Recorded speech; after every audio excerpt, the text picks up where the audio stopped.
Welcome to Flop City. This is Flop City. Teofimo Lopez. The takeover needs a makeover.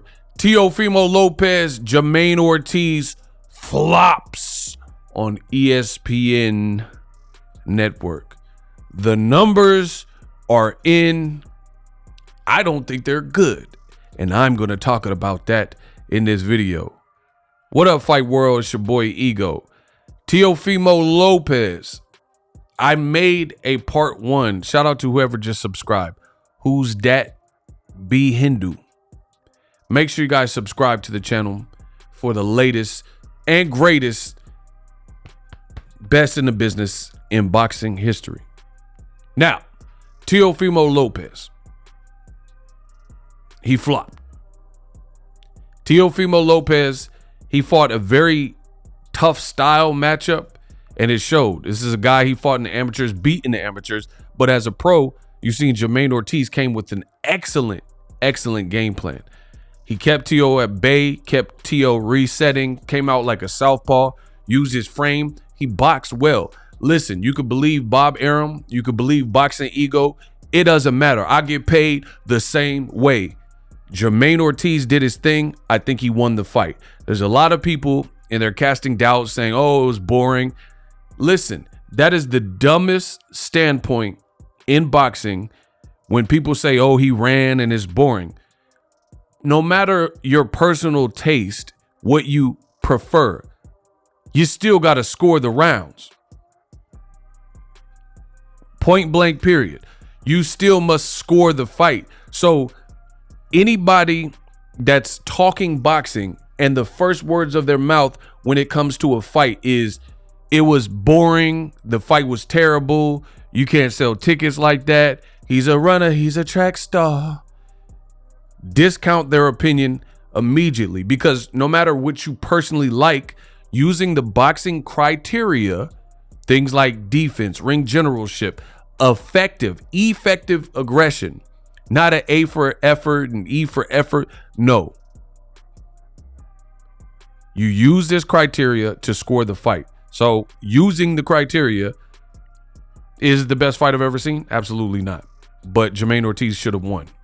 But to add insult to injury, the numbers are in. Teofimo Lopez, Jamaine Ortiz, main event average 532,000 views. Now, I've already made a video, and I'll put that video at the end of this video, so stay tuned so you can get caught up with that video. But I've already made a video about the average, but the reason I have to make the updated because the Nielsen media report hadn't come out at that point, so I didn't know the actual peak, the peak numbers, the peak viewership. But I told you in that last video that Teofimo Lopez, Jamaine Ortiz, based on the tenor and the style of the fight, it probably didn't peak much higher. But now that I have the actual numbers, I'm here to update you. Terrible. Flop City, like I said at the beginning of the video, because now we know he peaked at 584,000 views. These are terrible numbers. Some people I seen in the first video I did, they were trying to cop a plea. They were like, oh, but Ego. Oh. That's all y'all do is cry in the comment section. When your boy Ego get to cooking, y'all be crying. So in the first video with Teofimo, when I talked about the average, which was very low, 532, right? People, they were coming up with a bunch of pleas. They were like, oh, but Ego, it's on a Thursday. So they put it on Thursday. What do you want me to say? What do you want me to say to that? I'm not Top Rank. I'm not Bob Arum. I'm not Team Teofimo, Team Jamaine Ortiz. They chose to put the fight on a Thursday pre-Super Bowl. That was their decision. If you don't like that date, or the date doesn't work, or the date, some people are like, oh, the date is doomed, you're not going to get good viewership. Bullish. If you put Gervonta Davis versus Rolly or something on Thursday and you make it accessible to something 70+ million homes on free TV, you know what I mean, not a pay-per-view, I guarantee you the fight would be up. Like if Gervonta Davis fought Rolly on a Thursday on Fox, let's say the PBC Fox deal was still around, right? That fight is doing more than whatever T.O. just did. So you guys are liars and you're copping out. You're trying to make up excuses and cop-outs for Teofimo Lopez. Now, the best thing about this lowered viewership for Teofimo Lopez is this. The best thing you can say about it is it's good that less people seen that fight, because that fight, a lot of people were bored and a lot of people didn't feel like it was a good representation of boxing. You know, Bob Arum himself said it was terrible. Bob Arum says, you know, Jamaine Ortiz ran around the ring and stuff like that. So for me, I don't really prefer for people to see the fights that a lot of people do not enjoy, because when that happens, if there's a consensus that the fight was not enjoyable, I mean, imagine being a newcomer.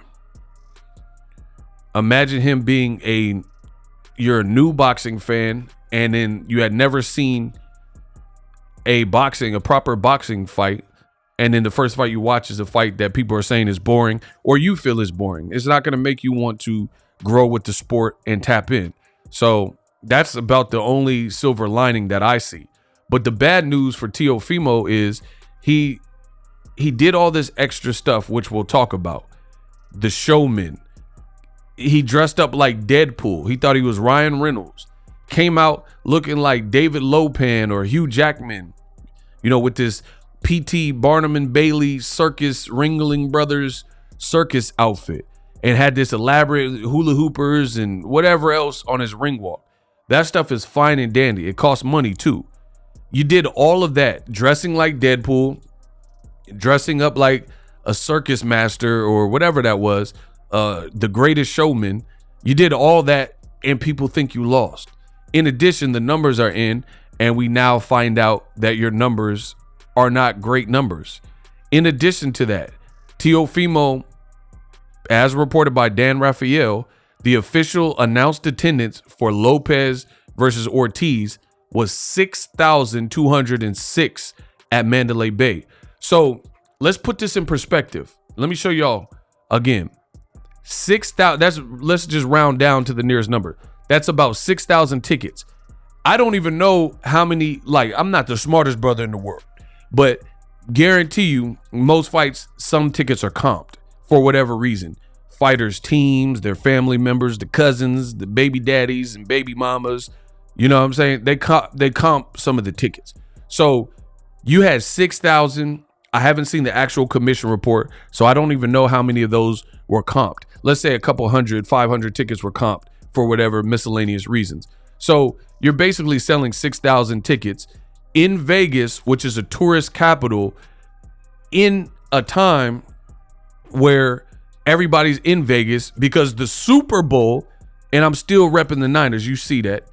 The Super Bowl was held in Las Vegas at the Allegiant Stadium this year, right? So everybody's in town in Vegas for a sporting event. May not be boxing, but they're in town. So best believe if it was an attraction, what did Floyd say? He's not a pay-per-view attraction. If Teofimo was the pay-per-view attraction that he stated he was, and people were already in town for an unrelated sporting event, then you would think that the fight would have done better. Like, just imagine if Floyd Mayweather fought in Vegas ahead of the Super Bowl when he was an active fighter, maybe even now that he's retired. Do you think people would have went to it? Because when he fought in Miami against Logan Paul, it was packed. You seen people there, right? Teofimo, he says all these things about how he's the biggest and no one wants to fight him. These aren't good numbers, people. Now, this is why. See, because a lot of people, they try to do the boxing ego thing, but they're not me. I give y'all facts, receipts. I show you the receipts. As of November 2021, so this is a couple years ago, ESPN reached approximately 76 million television households in the US, a drop of 24%. So that number may have slightly went up, down, whatever. But as of a couple years ago, like the year after the pandemic, ESPN was in 70 million homes, right? 70 million homes. You guys can see that. Boom. You never know. Boom. 70 million homes Teofimo's fight was in. And again, going back to his viewership, 6,000 attendance. So that's the live. And you're doing 500,000. 500, under 600K. And you're supposed to, and here's the crazy part. Teofimo Lopez is about as much of a showman as like Top Rank really does. He's outspoken, you know, he's in shape, he has power. Old media says they loved him because he beat Lomachenko and beat Josh Taylor. And we know old media praised Josh Taylor and Lomachenko. So those were good, sturdy wins for Teofimo Lopez. So he had all of old media's backing. And these are the numbers that you produce pre-Super Bowl. I don't care what any of you guys say in the comment section that tries to refute this. Oh, Thursday's not a good night. I don't care. They chose to put it on that night. These are the numbers. Again, if your standpoint is Thursday is not a good night for boxing, historically, there have been fights that have taken place on Thursday. That's first of all. Second of all, his team chose that particular day. You chose it for a reason. What business would choose a certain date? The Super Bowl was penciled in. Everybody knows when the Super Bowl is. So you specifically chose this fighter and you put the fight. You didn't put the fight in New York where Tio's from. You knew the Super Bowl would be in Las Vegas. You put what you thought was your best showman coming off a great win with Josh Taylor in the same city. So no business is making those choices. No business is making those decisions unless they think it has a chance of success. So we gave you basically our best offering that we could think of at that given time, put it on a Thursday because we didn't want to contend with the Super Bowl coverage on Friday, Saturday, and obviously Sunday wouldn't have worked because of the Super Bowl. No, that's a ratings giant. Nobody's going to be in boxing and trump the Super Bowl, you know? So you gave your best offering, and those are the numbers that he produced. So this is looking bad for Teofimo. In addition, like I said, Teofimo's performance wasn't a memorable one. I don't care if you had him winning or not. I didn't have him winning. But even if you did, you can't say he looked impressive. The commentators even said he was missing wildly. What's up with that ref? Look at the ref. Or is that a team member? Oh, that's a team member. I was about to say, I thought that was a ref. He all in the video dancing. No matter how you scored the fight, you can't say it was an impressive performance by Teofimo. He was missing wildly. And I told you, this new generation, what I've noticed, and I've always said this, and I'm the one that coined this. Everybody wants to be Money Mayweather. They don't want to go through the pretty boy Floyd stages. So this new generation, I've noticed, they're good at the talking and the tweeting and the social media aspect and, you know, marketing, self-promoter aspect. Some of them get real good with these things. But if you want to be the full Mayweather package, pause, you got to do the other part, the follow-up, the discipline, the performances, leaving no doubts that you're the true victor. That's what they're not including in their performances. Look at it. Look at this picture of Teofimo. Blasted. He got blasted. Everybody in the comments type blasted. Chat. Type blasted. He got blasted. Look at this. It's not a good performance. You know, and I see people trying to slight Jamaine Ortiz. I take nothing away from what he did. If you think this is a good performance, then, like, put it this way. This is a great performance from Teo. If you think the Jamaine Ortiz fight was a great performance from Teo, then what is the Josh Taylor performance? Because Josh Taylor, Teo looked very sharp. I thought he looked very good in that given situation. But Josh Taylor, flat-footed. I think he was weight drained. Jamaine Ortiz, he gave himself a break instead of having to make lightweight. Now he's up at 140. So giving his body a break benefited him. He came out like a southpaw and he used his length and he didn't stand still. And that's why people are mad, because Teo looked so bad that he had a moving target who has some power that he had to respect. And he didn't just sit there and wait for Teo to bomb on him, and it wasn't electrifying. That's why people are mad and calling Jamaine Ortiz names in a runner. Jamaine Ortiz did his thing. If you know boxing, you know what it is. And you notice this from old media every single time that a fighter look like Teofimo, that has the complexion for the protection, has the style of him, every time they're made to look foolish by someone who has a great strategy, great game plan, great team, and they look poor based on their inability to execute and adjust and adapt. You always hear these things like, oh, he's a runner and, you know, that was a boring fight. The bottom line is, if you're a great fighter and you have the right style, you know how to beat and defeat any style. Floyd Mayweather. Or if we're talking about more, because Floyd is an anomaly, but we could talk about David Benavidez. David Benavidez was in there with Demetrius Andrade and Caleb Plant. He imposes his will on said fighters, and that's why he won those last two fights. Caleb Plant gets on his bicycle when he needs to, but he made Caleb Plant have to fight and fight hard in them later rounds. You know what I'm saying? So if you're great at cutting off the ring and great with dispatching of different style, Artur Beterbiev, he's another awesome fighter who, he's not necessarily a defensive wizard, just like Benavidez. But one thing these two fighters, Benavidez and Artur Beterbiev, are amazing with, they make you fight their fight. You try to box him. Callum Smith tried to box Beterbiev and got put in a box and got cooked. You see what I'm saying? So if Teofimo, he's doing this showman stuff and dancing and elaborate ring walks, but what you're not doing is impressing. What you're not doing is cutting off the ring. And that's why he started crying. Name a time in boxing history where a person cried as the champion when they beat a massive underdog. Let's not get it twisted. See, I bring up the points in boxing that no one is willing. Everybody's too scared. A lot of scary behavior in boxing. I'm bringing up stuff you need to hear. I don't care what you want to hear. I'm here to tell you what you need to hear.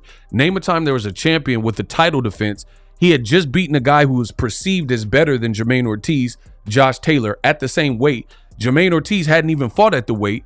And then the champion controversially wins, but then he cries. Why would you cry from a title defense? But you beat Josh Taylor, which was a great win and a great performance. You didn't even cry after that. You cried after Jamaine Ortiz because you know you looked horrible and they still gave you the fight. Terrence Crawford, I believe he said it as well. So this is bad. And speaking of Terrence Crawford was underappreciated, in my opinion, by Top Rank and Bob Arum. Bob, towards the end of Terrence Crawford's career, kept saying, oh, but Crawford, you know, he's not realistic and Crawford doesn't do this and that. But guess what? Crawford, another beast of a fighter. See, all this dancing is for what? But anyway, Crawford is a beast of a fighter. Crawford, even though I have some criticisms with his resume, not Errol Spence, but some of the other names when he was with Top Rank, one thing you got to admit when it comes to Terrence Crawford, the great thing about Crawford, even, if you're not supposed to be in the ring with Terrence Crawford, he makes that super apparent. He's going to cook you. You're over, right? You're toast. If you fight Bud Crawford, mark this down. If you fight Terrence Crawford and you're not of the level, then guess what? You're getting cooked. That's just what history has showed when it comes to Bud Crawford. Meanwhile, Teofimo fights underdog Sandor Martin and guys like Jamaine Ortiz and narrowly escapes, and people think he loses the fight. And he had the audacity to call out Terrence Crawford. But since we're speaking about Terrence Crawford, I do think he was underappreciated with Top Rank, especially towards the end. They were throwing him under the bus and whoop. And here's the thing. Crawford, if you're not in the ring prepared, if you aren't at that level of eliteness, Crawford is going to make you look stupid and body you. In addition, he did better numbers on free TV than Teofimo is doing. So that's something that's really questionable. And the reason why some people are like, oh, you're hating, why are you? Telling the truth is not hating. The reason this is important is because I'm here for boxing.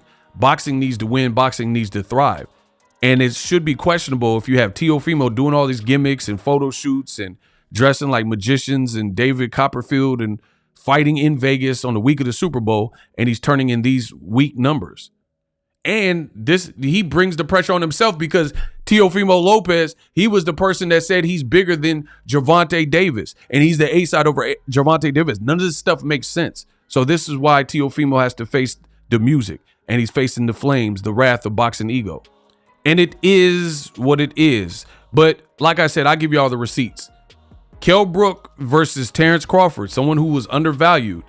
The fight drew an average of 2,029,000 viewers, and it peaked a little over that. So Bud Crawford versus Kell Brook did 2 million to almost 3 million on free TV on ESPN. Fast forward to the future, you got a guy like Teofimo, and his fight is doing this type of numbers, 532. That's down significantly. So ESPN, they're going to start probably looking at the numbers. Don't be surprised if Top Rank start getting more Thursday night fights, because if you're only drawing 500K, less than 600K, and the numbers are going down, ESPN, best believe Disney, ESPN, whoever, the people looking at it, they're going to look at these numbers and decide, because I look at a business and like time slots for a network, a linear network. It's like real estate. It's like real estate or a restaurant. If a restaurant has a menu item, like let's say it's a Mexican taqueria, and they have different types of meat, and nobody's buying the lengua, and it's the most costly thing on the menu, the lengua's out of here. No one's eating the cow tongue. Deuces. And then you focus on the chicken, the carne asada, the al pastor, etc. That's just business. So if the numbers are trending down for Top Rank or guys like Teofimo, don't be surprised. They might start doing fights on Tuesday, Wednesday, because those slots are basically real estate for Disney, for ESPN. So why, if they have another show talking about, like, let's say Pat McAfee or whoever, right? And they have these shows and you put it on Saturday, he's doing great numbers, then why would you allow Teofimo to fight on Saturday unless you have nothing else to fill that calendar date? So I don't see this as being good. Let me know what you guys think in the comment section, and definitely check out part 1 of the video.